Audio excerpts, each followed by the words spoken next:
Bienvenue dans ce tuto dédié à la découverte de la déclaration de sinistre. Pour vous permettre de réaliser une déclaration de sinistre depuis l'écran d'accueil de Jiminy, appuyez sur le bouton Gestion technique, quelle que soit la copropriété concernée.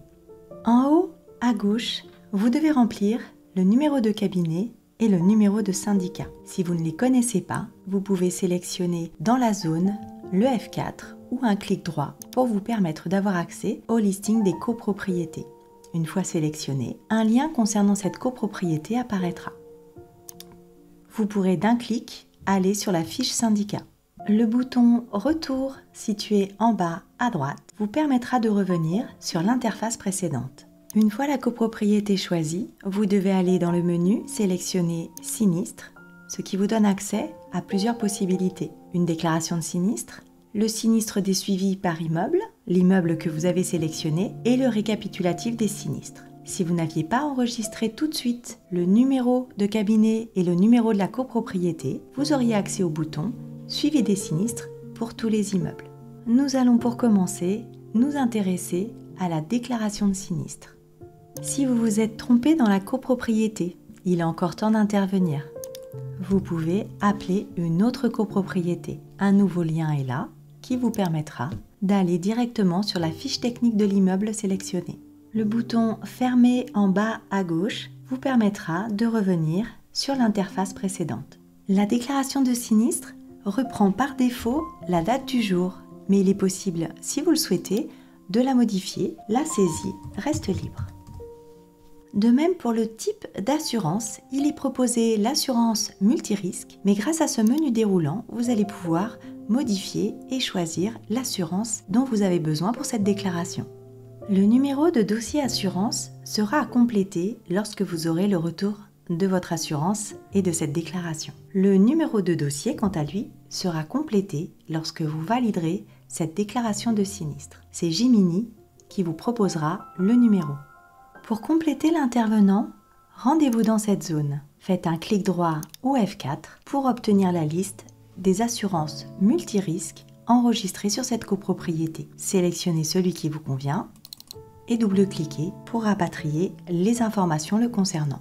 Des liens seront alors disponibles pour vous rendre sur la fiche de cet intervenant, mais également sur le contrat que vous avez enregistré pour cet intervenant. Il convient maintenant de déclarer les personnes ou les lieux qui sont concernés par ce sinistre, la partie lésée et la partie origine du sinistre. Vous remarquerez qu'à la création de votre déclaration de sinistre, il est coché partie commune au niveau des lésés et partie commune au niveau de l'origine du sinistre. Si les dégâts sont dans les parties communes, il suffit de compléter dans cette zone le lieu où apparaissent les dégâts, par exemple un couloir.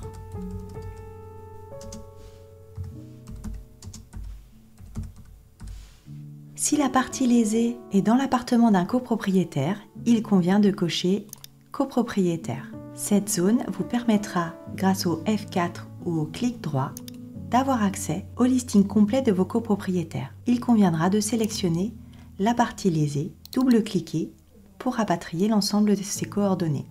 Vous pourrez consulter la fiche de votre copropriétaire en appuyant sur l'onglet Fiches. En bas à gauche, le bouton Fermer vous permettra de revenir sur l'interface précédente. Cette manipulation permet également de ramener une autre information. Vous pourrez remarquer que maintenant, l'onglet Tiers occupant apparaît. Si vous cliquez sur cet onglet, il vous permettra de ramener les coordonnées du locataire s'il a bien été enregistré sur la fiche copropriétaire. Les zones téléphone, mobile, localisation du logement restent en saisie libre si vous avez besoin de rajouter des informations. S'agissant de l'origine du sinistre, le fonctionnement est identique. Vous avez le choix entre partie commune et copropriétaire. Pour notre exemple, nous allons considérer que le sinistre provient d'une partie commune. Nous allons désigner la toiture comme origine du sinistre, mais parfois, lorsque vous faites votre déclaration, vous n'avez pas encore cette origine. Aussi, vous n'êtes pas obligé de remplir cette zone, vous pourrez tout de même continuer à faire votre déclaration de sinistre. Une fois les différentes coordonnées remplies, vous pouvez maintenant compléter, si vous en avez besoin et si vous avez les renseignements, les zones des dégâts constatés, des commentaires, l'estimation des dégâts et la liste des pièces jointes. Vous pourrez également rajouter les pièces jointes dans ce tableau, plus pour les ajouter, moins pour les retirer, et le petit symbole que vous connaissez maintenant pour aller chercher les documents directement dans les documents associés de votre immeuble. Le second tableau vous permettra d'ajouter ou de supprimer les coordonnées d'un expert et de lui faire, si vous le souhaitez, directement un courrier depuis cette interface. En bas à gauche, vous trouverez la zone pour instruire la date de votre sinistre. Si cette zone n'est pas complétée, vous ne pourrez pas établir la déclaration de sinistre et envoyer le mail à l'assurance. Jiminy vous rappellera qu'il vous manque une information, la date de sinistre, pour aller au-delà de ces actions. Vous pouvez compléter les deux zones suivantes. Recherche en cours, oui, non. Réparation en cours, oui, non. Depuis cette interface, il vous est possible de demander directement un devis ou une demande d'intervention. Il est temps maintenant d'établir la déclaration de sinistre grâce à ce bouton. Le document généré sera en format Word. Il sera encore possible d'apporter des modifications si vous le souhaitez. Le document reprendra tous les renseignements que vous avez instruits sur cette déclaration. Si vous souhaitez envoyer cette déclaration de sinistre par mail à votre assureur, appuyez sur le bouton Mail assureur. Vous pouvez, si besoin, rajouter des personnes en copie et en copie cachée de ce mail et directement au conseil syndical grâce à cette coche en copie et en copie cachée. Vous pourrez également notifier par email à vos copropriétaires, à votre conseil syndical ou à toute autre personne grâce à cet écran. Et surtout, pensez bien à valider avant de sortir de l'écran pour ne pas perdre votre travail. Vous retrouverez la trace de cette déclaration de sinistre sur votre fiche syndicat. La date présente dans cette zone et la date de la déclaration de sinistre. Pour accéder de nouveau à votre déclaration de sinistre, il suffit de double-cliquer sur la ligne. Vous aurez accès au suivi de votre déclaration de sinistre. Allez dans Aperçu de la déclaration et vous aurez à nouveau accès à tous ces renseignements. Si vous souhaitez modifier quelque chose dans la déclaration de sinistre, il convient de procéder à cette manipulation. CTRL S. Il convient de taper oui, puis valider. Vous pourrez alors modifier ou rajouter des informations ou des documents sur votre déclaration de sinistre. Et surtout, n'oubliez pas de valider pour bien les enregistrer. Vous pourrez également, depuis la fiche syndicat, aller dans Gestion technique et retrouver la liste des sinistres déclarés sur l'immeuble et le récapitulatif des déclarations de sinistres de l'immeuble. Sur la liste des déclarations des sinistres de l'immeuble, il vous suffira de double-cliquer sur la ligne qui vous intéresse pour avoir accès à la déclaration. Vous pourrez également retrouver cette déclaration de sinistre en passant par Gestion technique, Sinistre et le suivi des sinistres tout immeuble ou le suivi des sinistres par immeuble en remplissant directement le numéro du cabinet et le numéro de la copropriété.